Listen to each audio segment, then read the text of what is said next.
ഓം നമോ ഭഗവതേ വാസുദേവായ. ഓം ശ്രീകൃഷ്ണ പരമാത്മനേ നമഃ.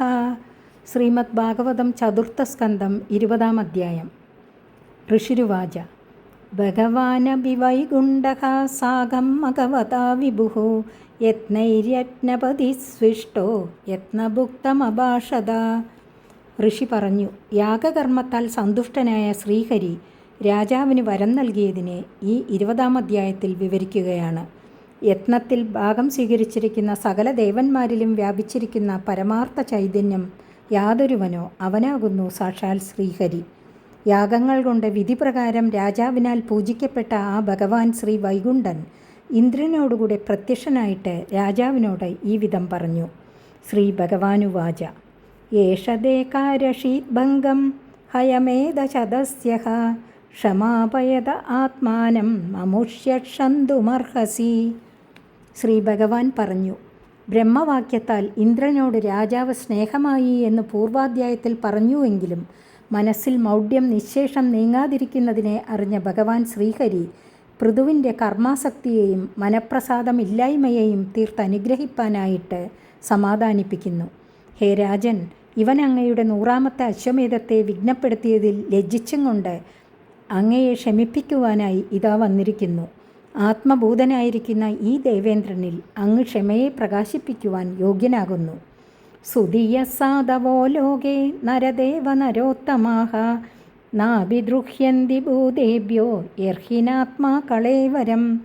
ഹേ രാജൻ, സദ്വിചാരയുക്തന്മാരും സാധുക്കളുമായ ശ്രേഷ്ഠ മനുഷ്യന്മാർ ലോകത്തിൽ യാതൊരു പ്രാണികളെയും ദ്രോഹിക്കുകയില്ല. എന്തുകൊണ്ടെന്നാൽ ശരീരം ആത്മാവല്ല. ഭേദദർശനം നിമിത്തമാണല്ലോ ദ്രോഹിക്കുന്നത്. ശരീരാഭിമാനം നിമിത്തം തോന്നുന്ന ഭേദം വിചാരശക്തിയില്ലാത്തതിൻ്റെ ലക്ഷണമാണ്. സർവഭൂതസമനായ ആത്മാവ് ശരീരമല്ലാത്തതിനാൽ പരശരീരത്തിൽ വസിക്കുന്ന ആത്മാവിനെ ദ്രോഹിക്കുന്നവനാകുന്നു. അതുകൊണ്ട് ബുദ്ധിശക്തിയുള്ളവർ യാതൊരു പ്രാണികളെയും ദ്രോഹിക്കുകയില്ല. ഈ ബോധത്തിന് അല്പം മാലിന്യം ബാധിച്ചത് രാജഭാവം നിമിത്തമാണെന്ന് സൂചിപ്പിക്കുന്നു. പുരുഷായതി മുഹ്യന്തി ത്വാദൃശാ ദേവമായയാ ശ്രമയേവ പരം ജാതോ ദീർഘയാ വൃദ്ധസേവയാ. ശരീരത്തിൽ ആത്മാഭിമാനത്തെ ജനിപ്പിക്കുന്നതിന് സമർത്ഥമായിരിക്കുന്ന ഈശ്വരൻ്റെ മായ നിമിത്തം അങ്ങയെപ്പോലെയുള്ള പുരുഷന്മാരും മോഹിക്കുന്നുവെങ്കിൽ ബഹുകാലം ജ്ഞാനികളെ സേവിച്ചതുകൊണ്ടുണ്ടായ പ്രയോജനം എന്താകുന്നു? ജ്ഞാനം അഭ്യസിക്കുവാനായി ദീർഘകാലം ചെയ്ത പരിശ്രമം പുരുഷാർത്ഥത്തെ സാധിപ്പിക്കുവാൻ സമർത്ഥമാകാത്തതുകൊണ്ട് വെറും പ്രയത്നമായിട്ടു തന്നെ കലാശിച്ചുവെന്നുള്ള അപവാദത്തിനിടയാകും. അധക്കായമിമം വിദ്വാനവിദ്യാകാമകർമ്മഭിഃ ആരബ്ധൈതി നൈവാസ്മിൻ പ്രതിബുദ്ധോനുഷജ്ജതേ. മായാമോഹിതന്മാർക്ക് മാത്രമേ ദേഹാഭിമാനം ഉണ്ടാകുകയുള്ളൂ. വിവേകികളാവട്ടെ ശരീരത്തിൽ ആത്മഭാവന ഉള്ളവരായിരിക്കേയില്ല. ആത്മാവിനെ അറിയാതെ ഇരിക്കുന്നതുകൊണ്ട് വിഷയങ്ങളിൽ ആഗ്രഹവും അതുനിമിത്തം പുണ്യപാപ കർമ്മങ്ങളും തന്നിമിത്തം ഉത്കൃഷ്ട നികൃഷ്ട ശരീരങ്ങളും ഉണ്ടാകുന്നു എന്നുള്ള അറിവിനാൽ ദേഹാത്മഭാവനയെ നശിപ്പിക്കുന്നതു തന്നെ വിവേകം. അസംസക്ത ശരീരേസ്മിൻ അമുനോത്പാദിതേ ഗൃഹേ അഭത്യേ ദ്രവിണേ വാപി കുര്യാന്മമതാംബുധഃ. ഈ ശരീരത്തിൽ ആസക്തിയില്ലാതെ വന്നിരിക്കുന്ന ജ്ഞാനിക്ക് ശരീരത്താൽ നിർമ്മിക്കപ്പെടുന്ന ഗൃഹം, സന്താനം, ധനം എന്നീ വസ്തുക്കളിൽ എൻ്റേതെന്നുള്ള ഭാവനയ്ക്ക് അവകാശമില്ലാത്തതിനാൽ മത്സരത്തിനുള്ള കാരണം നിശേഷം നശിച്ചു. ദേഹത്തിൽ അഹന്തയും ഗൃഹാദികളിൽ മമതയുമാണ് ഭൂതദ്രോഹ കാരണമെന്ന് പറയുന്നു. ഏകശുദ്ധ സ്വയം ജ്യോതിർ നിർഗുണോസൗ ഗുണാശ്രയഃ സർവഗുണാവൃത സാക്ഷി നിരാത്മാത്മാത്മനഃപരഃ. ദേഹഭിന്നനായിരിക്കുന്ന ആത്മാവ് ആരാകുന്നു എന്നുള്ള ആകാംക്ഷയ്ക്ക് സമാധാനമായിട്ട് ദേഹത്തിനും ആത്മാവിനും തമ്മിലുള്ള വ്യത്യാസത്തെ സൂചിപ്പിച്ചുകൊണ്ട് ആത്മാവിൻ്റെ സ്വരൂപത്തെ ബോധിപ്പിക്കുന്നു. ആത്മാവ് ഏകൻ, ശരീരം അനേകം. ആത്മാവ് ശുദ്ധൻ, ദേഹമോ പഞ്ചഭൂത നിർമ്മിതമാകയാൽ മലിനം. ആത്മാവ് സ്വയമേവ പ്രകാശിക്കുന്നു, ദേഹമോ ജഡം. ആത്മാവ് ഗുണങ്ങളുടെ സംബന്ധത്തിൽ നിന്നും വിട്ടിരിക്കുന്നു, ദേഹമോ ഗുണകാര്യം, ഗുണങ്ങളെ ആശ്രയിച്ചിരിക്കുന്നത്. ആത്മാവ് സർവത്ര പരിപൂർണൻ, ദേഹമോ പരിച്ഛിന്നം. ആത്മാവ് മറയ്ക്കപ്പെടാത്തവൻ, ദേഹമോ ഭവനം, വസ്ത്രം മുതലായ പദാർത്ഥങ്ങളാൽ മറയ്ക്കപ്പെട്ടിരിക്കുന്നത്. ആത്മാവ് കാണുന്നവൻ, ദേഹമോ കാണത്തക്കതായ പദാർത്ഥം. ആത്മാവിന് ആശ്രയമായിട്ട് അന്യമായ പദാർത്ഥം ഒന്നുമില്ല. ദേഹമോ ആത്മാവിനെ ആശ്രയിച്ചിരിക്കുന്നത്. ഇങ്ങനെ ലക്ഷണഭേദം നിമിത്തം ആത്മാവ് ദേഹത്തിൽ നിന്ന് ഭിന്നനും സ്വതന്ത്രനുമാകുന്നു. യയേവം സന്തമാത്മാനം ആത്മസ്ഥം വേദ പൂരുഷഃ നാജ്യതേ പ്രകൃതിസ്ഥോഭി തദ്ഗുണൈ സമയി സ്ഥിതഃ. ഇപ്രകാരമിരിക്കുന്ന ആത്മാവിനെ സ്വശരീരത്തിൽ ഇരിക്കുന്നതായിട്ട് യാതൊരു പുരുഷൻ അറിയുന്നുവോ അവൻ പ്രകൃതികാര്യമായിരിക്കുന്ന ശരീരത്തിൽ ഇരിക്കുന്നുവെങ്കിലും പ്രകൃതി ഗുണങ്ങൾ അവനെ ബാധിക്കാത്തതുകൊണ്ട് അഹന്ത മമതാദി ബന്ധങ്ങളിൽ നിന്ന് വിട്ടിരിക്കുന്നതിനാൽ എന്നിലിരിക്കുന്നവനാകുന്നു. യസ്സോദ്ധർമ്മേണ മാം നിത്യം നിരാശീ ശ്രദ്ധയാന്വിതഃ ഭജതേ ശനകൈസ്തസ്യ മനോരാജൻ പ്രസീദതി. മുൻപറഞ്ഞ സ്ഥിതി എൻ്റെ ഭക്തന്മാർക്കു മാത്രമേ സിദ്ധിക്കുകയുള്ളൂ എന്നുള്ള അഭിപ്രായത്തോടുകൂടെ ഭക്തിയുടെ സ്വരൂപത്തെ ഭഗവാൻ വിവരിക്കുന്നു. ഹേ രാജൻ, ഏതൊരു പുരുഷൻ യാതൊരു ഭോഗങ്ങളെയും പ്രാർത്ഥിക്കാതെ ശ്രദ്ധായുക്തനായിട്ട് സ്വധർമാനുഷ്ഠാനത്താൽ എന്നെ നിത്യം ആരാധിക്കുന്നുവോ അവൻ്റെ അന്ധഃകരണം ക്രമത്തിൽ പരിശുദ്ധമായി വരും. കാമാദിവൃത്തികൾ മനസ്സിനെ ബാധിക്കാതെയിരിക്കും. പരിത്യക്ത ഗുണസമ്യക് ദർശനോ വിശദാശയഃ ശാന്തി മേ സമവസ്ഥാനം ബ്രഹ്മകൈവല്യമശ്നുതേ. മേൽ വിവരിച്ച വിധത്തിൽ അന്ധകരണത്തിന് പരിശുദ്ധി സംഭവിക്കുമ്പോൾ വിഷയാശകൾ നിശേഷം നശിക്കുകയും സത്യമായ ആത്മാവിനെ സാക്ഷാത്തായി കാണുകയും അപ്പോൾ ശാന്തിയെ അനുഭവിക്കുകയും ചെയ്യുന്നു. എൻ്റെ സ്വരൂപമായിരിക്കുന്ന നിർവികാര ബ്രഹ്മം തന്നെ അവൻ്റെ സ്വരൂപമെന്ന അനുഭവം അവനുണ്ടാകുന്നു. ഉദാസീനമിവാധ്യക്ഷം ദ്രവ്യജ്ഞാനക്രിയാത്മനാം കൂടസ്ഥമിമമാത്മാനം യോ വേദാപ്നോതി ശോഭനം. പഞ്ചഭൂതമയമായിരിക്കുന്ന ശരീരം, അറിവിനു കാരണങ്ങളായിരിക്കുന്ന നേത്രാദി ജ്ഞാനേന്ദ്രിയങ്ങൾ, കർമ്മം ചെയ്യുവാനുള്ള കാരണങ്ങളായ വാഗ്വാദി കർമ്മേന്ദ്രിയങ്ങൾ, അവയോട് ചേർന്ന് ശോഭിക്കുന്ന മനസ്സ് ഇവയെ കണ്ടുകൊണ്ടിരിക്കുന്നുവെങ്കിലും ഇവയുടെ വ്യാപാരങ്ങളോട് കൂടിച്ചേരാതെ ഉദാസീനനും നിർവികാരിയുമായിരിക്കുന്നവനാകുന്നു. ആത്മാവെന്നറിയുന്നവൻ ശുദ്ധ ബ്രഹ്മനിലയെ പ്രാപിക്കുന്നു. ഭിന്നസ്യ ലിംഗസ്യ ഗുണപ്രവാഹോ ദ്രവ്യക്രിയാകാരക ചേതനാത്മനഃ ദൃഷ്ടാസു സമ്പത്സു വിഭത്സു സൂര്യയോ ന വിക്രിയന്തേ മയി ബന്ധ സൗഹൃദാഃ. മഹാഭൂതങ്ങൾ, ഇന്ദ്രിയങ്ങൾ, ഇന്ദ്രിയാധിഷ്ഠാന ദേവതകൾ, ചിതാഭാസനോട് ചേർന്നിരിക്കുന്ന അന്ധഃകരണം എന്നിവയുടെ സംഘാതമായി വിളങ്ങുന്ന ശരീരം ആത്മാവിൽ നിന്ന് ഭിന്നമാകുന്നു. ആ ശരീരത്തിനാണ് ഗുണകാര്യമായ ജനനമരണ സ്വരൂപമായ സംസാരം, ആത്മാവിനല്ല. ആത്മാവിന് വികാരമില്ല എന്നറിഞ്ഞിരിക്കുന്ന വിവേകികൾ അപ്പപ്പോൾ വന്നും പോയിക്കൊണ്ടുമിരിക്കുന്ന സുഖദുഃഖാദ്യവസ്ഥകളിൽ വികാരത്തെ പ്രാപിക്കുന്നില്ല. സച്ചിദാനന്ദ സ്വരൂപനായ എന്നിൽ പരമപ്രേമത്തെ എപ്പോഴും ബന്ധിച്ചുകൊണ്ടിരിക്കുന്നത് അവരുടെ സ്വഭാവമാകുന്നു. സമസമാനോത്തമ മധ്യമാധമഃ സുഖേ ച ദുഃഖേ ച ജിതേന്ദ്രിയാശയഃ മയോപക്ലിപ്താഖിലലോകസംയുതോ വിദൽസ്വവീരാഖിലലോകരക്ഷണം.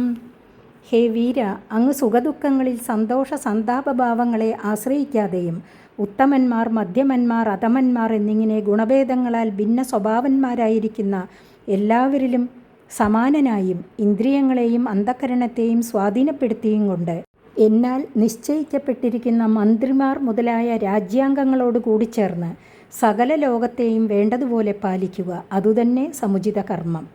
ശ്രേയപ്രജാപാലനമേവ രാജ്ഞോ യത്സാംപരായേ സുഹൃദാഷ്ടമംശം ഹർത്താന്യതാ ഹൃതപുണ്യപ്രജാനാമരക്ഷിതാ കരഹരോഘമത്തി.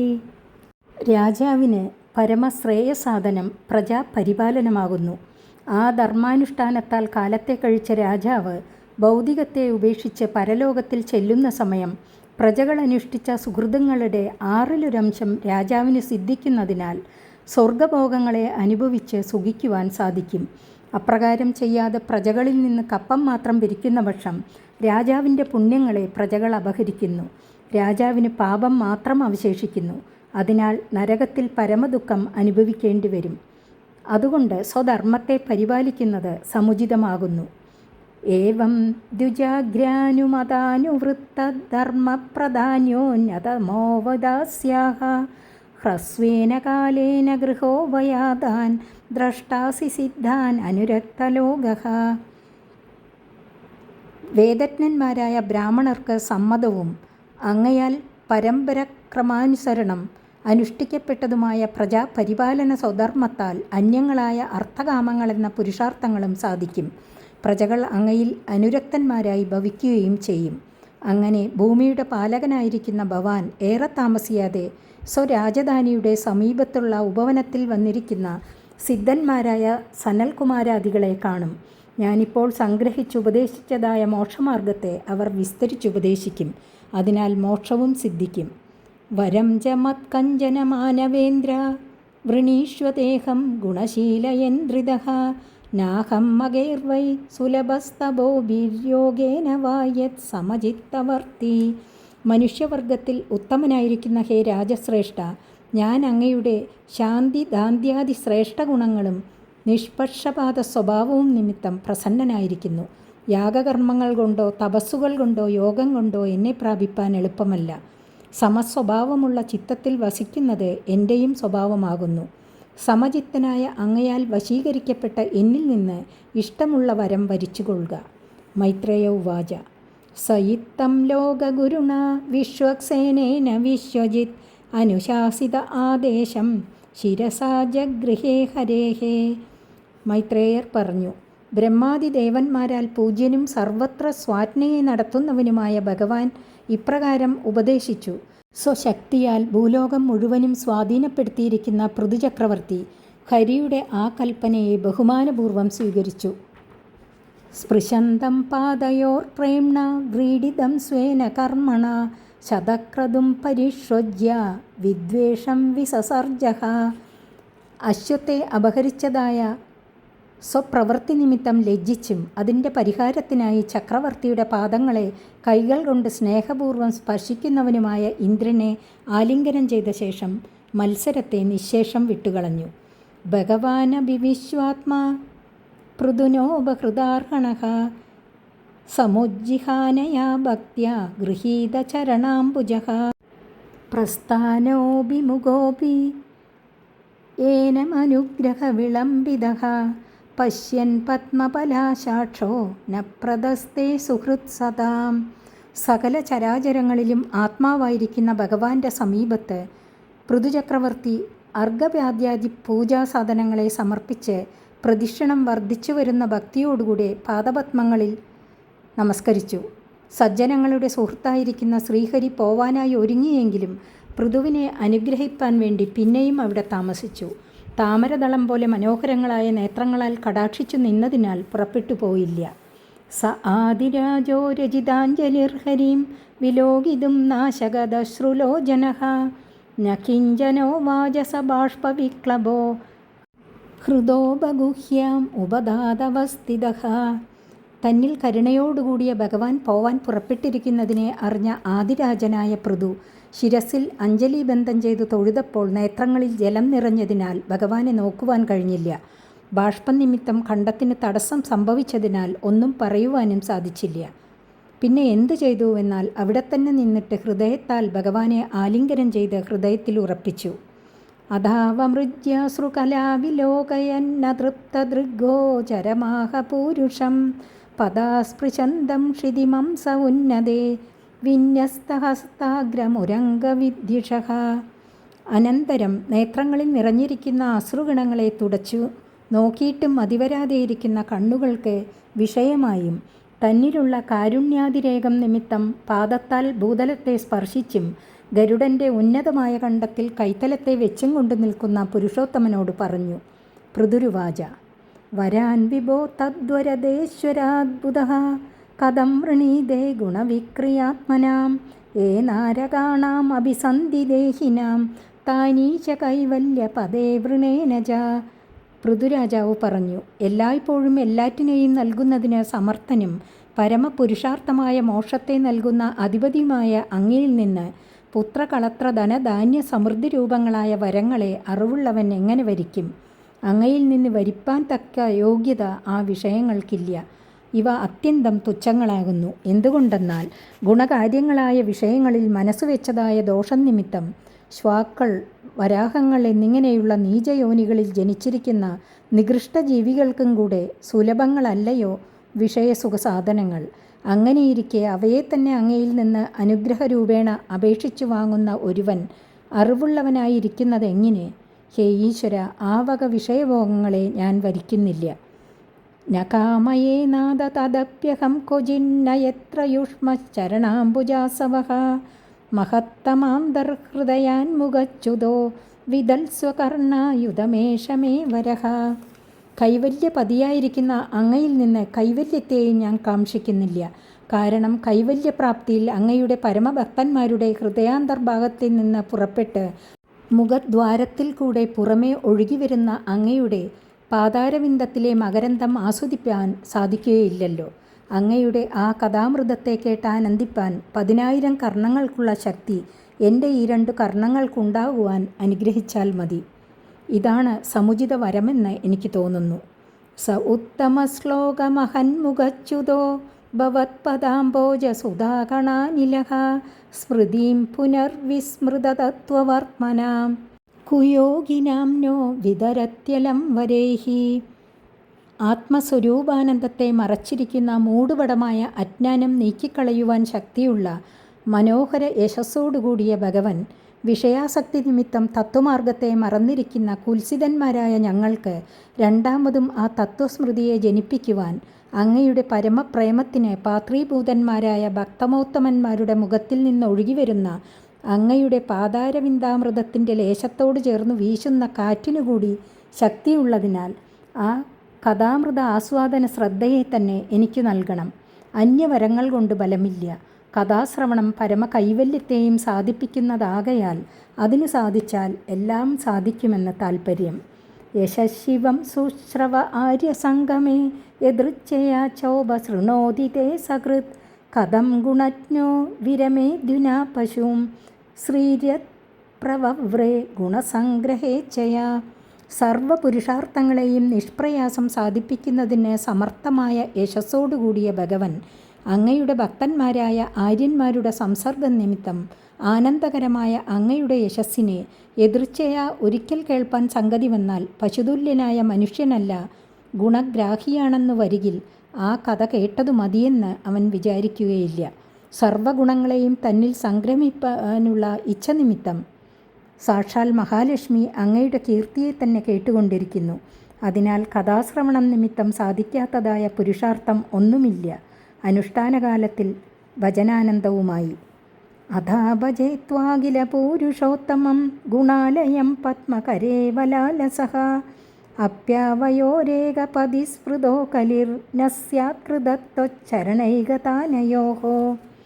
സകല പുരുഷപ്രാപ്തിക്കും പ്രബലമായ കാരണം അങ്ങയുടെ ഭജനമാകയാൽ സർവകല്യാണ ഗുണാലയനും സർവപുരുഷന്മാരിൽ വെച്ച ഉത്തമനുമായ അങ്ങയെ ശ്രീദേവി എന്ന പോലെ അത്യുത്സുകനായിട്ട് ഞാൻ സർവാത്മന ഭജിക്കുന്നേൻ. അങ്ങയുടെ പാദപത്മങ്ങളിൽ അവിഛിന്നമായ മനോഭാവത്തോടു കൂടിയവരും ഏകനായ സ്വാമിയെ നിമിത്തീകരിച്ചിട്ട് സേവിക്കുക നിമിത്തം അന്യോന്യം സ്പർദ്ധിക്കുന്നവരുമായ ശ്രീദേവിക്കും എനിക്കും തമ്മിൽ കലഹം കൂടാതെ ഇരിപ്പാനും അങ്ങ് അനുഗ്രഹിക്കണം. 100 അശ്വമേധയാഗം നിമിത്തം ഇന്ദ്രനും രാജാവിനും തമ്മിലുണ്ടായ കലഹത്തെ ഓർത്തിട്ടാണ് ഈ പ്രാർത്ഥന ചെയ്തതെന്ന് ധരിക്കാം. ശ്രീദേവി കടാക്ഷം എന്നിലുണ്ടാവാനും അനുഗ്രഹിക്കണം. ജഗജ്ജനന്യാം ജഗദീശ വൈശസം സ്യാദേവ യത്കർമ്മണി ന സമീഹിതം കരോതി ഫൽഗുപ്യുരു ദീനവത്സലഃ സ്വ ഏവ ധിഷ്ണേ വിരതസ്യ കിം തയാ. ശ്രീ ഭഗവതിയായ ജഗദംബ യാതൊരു നിന്തിരുവിടിയെ സർവദാ സേവിക്കുന്നുവോ ആ അങ്ങയെ തന്നെ നിരന്തരം സേവിപ്പാൻ ആഗ്രഹിക്കുന്ന എന്നിലും എന്നെപ്പോലെയുള്ളവരിലും ജഗദീശ്വരിക്ക് വിരോധം ജനിക്കും നിശ്ചയം. അതുകൂടാതെ കഴിപ്പാൻ അങ്ങയുടെ അനുഗ്രഹം ഞങ്ങളിലുണ്ടായി വരണം. അത്ര ഭയമുണ്ടെങ്കിൽ ആ പ്രവൃത്തിയെ ഉപേക്ഷിക്കരുതേ എന്ന് ചോദിക്കുന്ന പക്ഷം അത് ഞങ്ങൾക്ക് സാധ്യമല്ല. എന്തുകൊണ്ടെന്നാൽ ഭക്തന്മാർ ചെയ്യുന്ന അല്പമായ സേവയെ മഹത്തായിട്ട് കരുതി അവരെ സർവ്വസങ്കടങ്ങളിൽ നിന്നും സമുദ്ധരിക്കുന്ന ദീനവത്സലനായ അങ്ങയെ ഭജിക്കാതിരിക്കുന്ന പക്ഷം ഞങ്ങൾക്കുള്ള സംസാര സങ്കടം എങ്ങനെ തീരുകയില്ല. അതിനാൽ അങ്ങയെ ഭജിക്കുക തന്നെ ചെയ്യും. എന്നാൽ അങ്ങയുടെ ഭാര്യയോട് മത്സരിക്കുന്ന ഞങ്ങളെ അങ്ങ് ഉപേക്ഷിക്കുമോ എന്ന ശങ്ക പോലും ഞങ്ങൾക്കില്ലതാനും. എന്തുകൊണ്ടെന്നാൽ ആത്മാനന്ദത്തിൽ നിരന്തരം രമിച്ചിരിക്കുന്ന അങ്ങയ്ക്ക് ശ്രീദേവിയെ കൊണ്ട് എന്ത് വിശേഷ പ്രയോജനം? ഒന്നുമില്ല. ഭാര്യയിൽ ആനന്ദിക്കുന്ന പ്രാകൃത പുരുഷനല്ലല്ലോ അങ്ങ്. അതിനാൽ ദീനബന്ധുവായും ലോകനാഥനായും ആത്മാരാമനായും ഇരിക്കുന്ന അങ്ങയുടെ ഭജനത്തെ ഞങ്ങൾ ഒരിക്കലും വിടുന്നവരല്ല. ഭക്തന്മാർ ശ്രീദേവിയുടെ അനുഗ്രഹത്തിൽ നിന്ന് സിദ്ധിക്കാവുന്ന ലൗകിക ഭോഗവിഷയങ്ങളെയല്ല, ഭഗവത് പാദാരവിന്ദ ഭക്തിയെയാണ് അത്യന്തം ആദരിക്കുന്നത്. ഭജന്ത്യത ത്വാമതയേവ സാധവോ ഹൃദസ്ഥമായ ഗുണവിഭ്രമോദയം ഭവത്പദാനുസ്മരണാധൃതേ സദാം നിമിത്തമന്യത് ഭഗവന്ന വിദ്മഹേ. ഹേ ഭഗവൻ, അങ്ങ് പരമാനന്ദ സ്വരൂപനും ആത്മാരാമനും ആയതുകൊണ്ടു തന്നെയാണ് ജ്ഞാനവൈരാഗ്യാദി സമ്പത്തിക്കു ശേഷവും വിവേകികൾ അങ്ങയെ ഭജിക്കുന്നത്. ആത്മസ്വരൂപത്തെ അറിഞ്ഞിരിക്കുന്നവർ ഭജനമാർഗത്തിൽ ഏർപ്പെടുന്നതിനാൽ അവർ വിഷയത്തിൽ ആഗ്രഹനിമിത്തം ഭഗവാനെ സേവിക്കുന്നുവെന്ന് ശങ്കിക്കുന്ന പക്ഷം അത് ശുദ്ധാബദ്ധമാകുന്നു. ആത്മാവായി തന്നെ ഇരിക്കുന്ന അങ്ങയുടെ പാദാരവിന്ദത്തെ നിരന്തരം സ്മരിക്കുക എന്ന ഒരാവശ്യമല്ലാതെ മറ്റൊരാഗ്രഹവും അവർക്കില്ല. അങ്ങയെ അറിവാനുപകരിച്ച മനുഷ്യജന്മത്തെയും വിവേകത്തെയും നൽകിയ അങ്ങയെ ഭജിക്കാത്തവരല്ലയോ കൃതജ്ഞന്മാർ. സാധുക്കളാകട്ടെ അങ്ങയാൽ ചെയ്യപ്പെട്ടിരിക്കുന്ന പരമോപകാരത്തെ സ്മരിച്ചുകൊണ്ട് മരണം വരെ അങ്ങയെ ഭജിച്ചുകൊണ്ടിരിക്കുന്നു. അതിനാൽ അങ്ങ് പരമാനന്ദ സ്വരൂപനും ഭക്തബന്ധുവുമാണെന്ന് സ്പഷ്ടമാകുന്നു. മന്യേ ഗിരം തേ ജഗദാം വിമോഹിനീം വരം വൃണീഷ്വേതി ഭജന്തമാത്തയത് വാചാനുതന്ധ്യായേതി തേ ജനോസിതഃ കഥം പുനഃ കർമ്മ കരോതി മോഹിതഃ. ഹേ ഭഗവൻ, അങ്ങയെ ഭജിക്കുന്ന എന്നോട് ഭജനത്തിൻ്റെ ഫലമായിട്ട് ആഗ്രഹമുള്ള വരത്തെ അങ്ങയിൽ നിന്ന് വരുപ്പാൻ അരുളിച്ചെയ്തത് ലോകത്തിലുള്ള വിഷയാസക്തന്മാരെ മോഹിപ്പിക്കുവാൻ വേണ്ടിയിട്ടാണെന്ന് ഞാൻ വിചാരിക്കുന്നു. എന്തുകൊണ്ടെന്നാൽ അങ്ങയുടെ വാഗ്രൂപമായ കയറിനാൽ ബന്ധിക്കപ്പെടാതിരുന്നാൽ വിഷയസുഖങ്ങളെ ആഗ്രഹിക്കുന്ന ജനം പിന്നെ കർമ്മം ചെയ്യുവാൻ അവസരമില്ലല്ലോ. അഹോ, അങ്ങയുടെ വാക്കിൻ്റെ ജഗന്മോഹന ചാതുര്യം അതിശയിക്കത്തക്കതു തന്നെ. ഇന്നവിധമായ കർമ്മം ചെയ്താൽ ഇന്ന ബലം സിദ്ധിക്കും എന്നുറപ്പിക്കുന്ന വേദവാക്യം കർമ്മകാണ്ഡത്തിൽ കാണുന്നുണ്ടല്ലോ. ആ വാക്കിനാൽ മോഹിതന്മാരായിട്ട് ജനം കർമ്മം ചെയ്യുന്നു. ആ കർമ്മത്തിനുള്ള ബലം അനുഭവിക്കുകയും ചെയ്യുന്നു. വീണ്ടും സംസാരത്തിൽ പതിപ്പാൻ ഇടവരുന്നു. ഇങ്ങനെ ഭഗവാന്റെ വേദസ്വരൂപമായ വാക്കാകുന്ന കയർ ജനങ്ങളെ സംസാരത്തോടുകൂടെ ഉറപ്പായി ബന്ധിക്കുന്നു. അങ്ങയെ ഭജിച്ചതിൻ്റെ ഫലമായിട്ട് വരം വരിപ്പാൻ എന്നോട് അരുളിച്ചെയ്തത് എന്നെയും മോഹിപ്പിക്കുവാനാണെങ്കിൽ ഭക്തവത്സലനായ അങ്ങ് എന്നെ സംസാരബന്ധത്തിൽ നിന്ന് മോചിപ്പിക്കുന്നതിനു പകരം അതോടുകൂടെ മുറുകെ കെട്ടുവാനല്ലയോ ഭാവിക്കുന്നത്. ഭഗവൻ, എന്നെ ആ വിധം മോഹിപ്പിക്കാതിരിക്കണം. കർമ്മകാണ്ഡം സംസാര വിഷയ സുഖാനുഭവങ്ങളിൽ ആഗ്രഹിക്കുന്ന മധ്യമാധികാരി വിഷയമാണ്. ഉത്തമാധികാരി വിഷയം ജ്ഞാനഖണ്ഡം, പൂർവപക്ഷം കർമ്മഖണ്ഡം, ജ്ഞാനകാണ്ഡം സിദ്ധാന്തപക്ഷം എന്നിവിടെ സൂചിപ്പിച്ചിരിക്കുന്നു. ത്വന്മായയാ ജനഈശഖണ്ഡിതോ യദന്യദാശാസ്ത ഹൃദാത്മനോ ബുധഃ യദാചരേത് ബാലഹിതം പിതാ സ്വയം തഥാ ത്വമേവാർഹസി നഃ സമീഹിതും. അല്ലയോ ഈശ്വര, സാമാന്യമായ ബുദ്ധിശക്തി കൊണ്ട് അതിക്രമിക്കുവാൻ കഴിയാത്ത വിധം അത്ര ശക്തിയോടുകൂടിയ അങ്ങയുടെ മായാശക്തി നിമിത്തം ആത്മസ്വരൂപത്തെ അറിയാതെയിരിക്കുന്ന ജനം സത്യാത്മാവായിരിക്കുന്ന അങ്ങയിൽ നിന്ന് അന്യമായിരിക്കുന്ന വിഷയാദികളെ ആഗ്രഹിക്കുന്നതുകൊണ്ട് അവർ ഭേദബുദ്ധിയുള്ളവരായിരിക്കുന്നു എന്നതിൽ ശങ്കിപ്പാൻ അവകാശമില്ലല്ലോ. അതുകൊണ്ട് ഭക്തവത്സലനായ അങ്ങ് പുത്രഹിതത്തെ പിതാവ് സ്വയമേവ പ്രവർത്തിക്കുന്നതുപോലെ പാദാരവിന്ദത്തെ ആശ്രയിക്കുന്ന ഞങ്ങളുടെ നേരെയും പ്രവർത്തിപ്പാൻ അർഹനാകുന്നു. അറിവില്ലായ്മ നിമിത്തം വിഷയത്തെ ഞങ്ങൾ ആഗ്രഹിക്കുന്ന പക്ഷം ആ ആഗ്രഹത്തെയും നശിപ്പിച്ച് ഞങ്ങളെ സംസാര ബന്ധത്തിൽ നിന്ന് മോചിപ്പിക്കുവാൻ കരുണയുണ്ടാവണം. മൈത്രേയ ഉവാച ഇത്യാദിരാജേന നുദസ്സ വിശ്വദൃക് തമാഹരാജൻ മയി ഭക്തിരസ്തുതേ ദൃഷ്ടേ ദൃശീധീർമയിതേ കൃതായയാ മായാം മദീയാം തരതി സ്മദുസ്ത്യജാം. മൈത്രേയർ പറഞ്ഞു, ആദിരാജാവായ പൃഥുവിനാൽ ഇപ്രകാരം സ്തുതിക്കപ്പെട്ട സർവാന്തര്യാമിയായ ആ ഭഗവാൻ അദ്ദേഹത്തോട് പറഞ്ഞു, ഹേ രാജൻ, അങ്ങ് ആഗ്രഹിച്ച വിധം എന്നിൽ നിരന്തരമായ ഭക്തി അങ്ങേക്കുണ്ടാകട്ടെ. പ്രജാപരിപാലനം എൻ്റെ ആരാധനാരൂപേണ ആചരിക്കേണ്ടത് അങ്ങയുടെ സ്വധർമ്മവുമാകുന്നു. അങ്ങയുടെ ബുദ്ധിവൃത്തി സകല വിഷയസുഖങ്ങളിൽ നിന്നും പിന്തിരിഞ്ഞിട്ട് എന്നിൽ ഈ വിധം ഉറച്ചത് മംഗളഹേതുകം തന്നെ. ഈ മാതിരി ഭക്തിയാൽ എൻ്റെ ദുസ്ത്യജയായ മായയെ ഭക്തന്മാർ സന്തരിച്ചിരിക്കുന്നു. മായാസന്തരണത്തിന് ആഗ്രഹിക്കുന്നവർക്ക് ഭക്തി തന്നെ പരമോപായം. തത്വം കുരു മയാദിഷ്ടമപ്രമത്ത പ്രജാപതേ മദാദേശകരോ ലോകഃ സർവത്രാപ്നോതി ശോഭനം. ഹേ പ്രജാപതേ, പ്രജകളെ പരിപാലിക്കുവാൻ അധികാരിയായ അങ്ങ് എൻ്റെ ആജ്ഞയെ അനുസരിച്ച് ഉത്തമ മധ്യമാതമന്മാരെ സമഭാവനയോടുകൂടി ശ്രദ്ധാപൂർവം രാജ്യത്തെ ഭരിക്കണം. അതുതന്നെ അങ്ങയുടെ വിഹിതധർമ്മം. എൻ്റെ ആജ്ഞാരൂപമായ വേദപ്രമാണത്തെ അനുസരിച്ച് നടക്കുന്ന സകല പ്രാണിവർഗം ഇഹത്തിലും പരത്തിലും ക്ഷേമത്തെ പ്രാപിക്കുന്നു. മൈത്രേയ ഉവാച. ഇതി വൈന്യസ്യ രാജർഷേः പ്രതിനന്ദ്യാർത്തവധ്വജഃ പൂജിതോനുഗൃഹീത്വൈനം ഗന്ധും ചക്രേ ച്യുതോ മതീം. മൈത്രേയർ പറഞ്ഞു, രാജാവായിരുന്നിട്ടും ഋഷിയെപ്പോലെ വിഷയവിരക്തനും ഭക്തനുമായ പൃഥുചക്രവർത്തിയുടെ പുരുഷാർത്ഥ പ്രാപ്തിമാർഗത്തെ ലോകത്തിന് കാട്ടിക്കൊടുപ്പാൻ ഉപകരിക്കുന്ന വാക്കിനെക്കുറിച്ച് അഭിനന്ദിച്ച ഭഗവാനെ പൃഥു സ്തോത്ര നമസ്കാരാദികളാൽ പിന്നെയും പൂജിച്ചു. ഭഗവാൻ പൃഥുചക്രവർത്തിയെ അനുഗ്രഹിച്ചിട്ട് പോകുവാനൊരുങ്ങി. ദേവർഷി പിതൃഗന്ധർവ സിദ്ധചാരണ പന്നഗാഃ കിന്നരാപ്സരസോമർത്യാഃ കഗാഭൂതാന്യനേകശഃ യത്നേശ്വരധിയാ രാജ്ഞാ വാഗീത്താഞ്ജലിഭക്തിദഃ സഭാജിതായയുഃ സർവേ വൈകുണ്ഠാനുഗതാസ്തതഃ. ദേവന്മാർ, ഋഷികൾ, പിതൃക്കൾ, ഗന്ധർവന്മാർ, സിദ്ധന്മാർ, ചാരണന്മാർ, പന്നഗങ്ങൾ, കിന്നരന്മാർ, അപ്സരസുകൾ, മനുഷ്യർ, പക്ഷികൾ, പ്രാണിവർഗങ്ങൾ അനേകങ്ങൾ, ഇവരെ എല്ലാം ഈശ്വരാംശഭൂതന്മാരായി കണ്ടിരിക്കുന്ന രാജാവ് സ്തോത്രവാക്കുകൾ കൊണ്ടും അന്നവസ്ത്രാദികൾ കൊണ്ടും യഥോചിതം സൽക്കരിച്ചു. എല്ലാവരും അവരവരുടെ സ്ഥാനങ്ങളിലേക്ക് പോയി. ഭഗവാന്റെ ഒരുമിച്ച് വന്നവരും പോവാൻ ഭാവിച്ചു. ഭഗവാനഭിരാജർഷേ സോപാധ്യായസ്യ ചാച്യുതഃ ഹരന്നിവ മനോമുഷ്യ സ്വധാമ പ്രത്യഗാത് പ്രഭുഃ. വൈകുണ്ഠമെന്ന സ്ഥാനത്തിൽ നിന്നും സച്ചിദാനന്ദ ലക്ഷണമായ സ്വരൂപത്തിൽ നിന്നും ഏതുകാലത്തും ചലിക്കാതെയിരിക്കുന്ന സർവശക്തനായ ഭഗവാനും കർമ്മങ്ങളെ നടത്തിയ ഉപാധ്യായന്മാരുടെയും രാജാവിൻ്റെയും മനസ്സിനെ സ്വലാവണ്യാതിശയത്താൽ അപഹരിച്ചുകൊണ്ട് സ്വസ്ഥാനമായ വൈകുണ്ഠത്തെ പ്രാപിച്ചു. അദൃഷ്ടായ നമസ്തുത്യ നൃപസന്ദർശിതാത്മനെ വാസുദേവായ ദേവാനാം ദേവായ സുപുരം യയോ. കാരുണ്യനിമിത്തം പ്രത്യക്ഷനായി വന്ന് തന്നെ അനുഗ്രഹിച്ചവനും ബ്രഹ്മാദിദേവന്മാർക്കും ദേവനും എങ്ങും നിറഞ്ഞു വിളങ്ങുന്ന സർവാധാരഭൂതനുമായ ശ്രീ വാസുദേവൻ കാഴ്ചയിൽ നിന്ന് മറഞ്ഞപ്പോൾ മറഞ്ഞ ആ ദിക്കു നോക്കി നമസ്കരിച്ച ശേഷം രാജാവും സ്വരാജധാനിയിലേക്ക് പോയി. 20-ാം അധ്യായം സമാപിച്ചു. 21-ാം അധ്യായം അടുത്ത ദിവസം. ഹരി ഓം.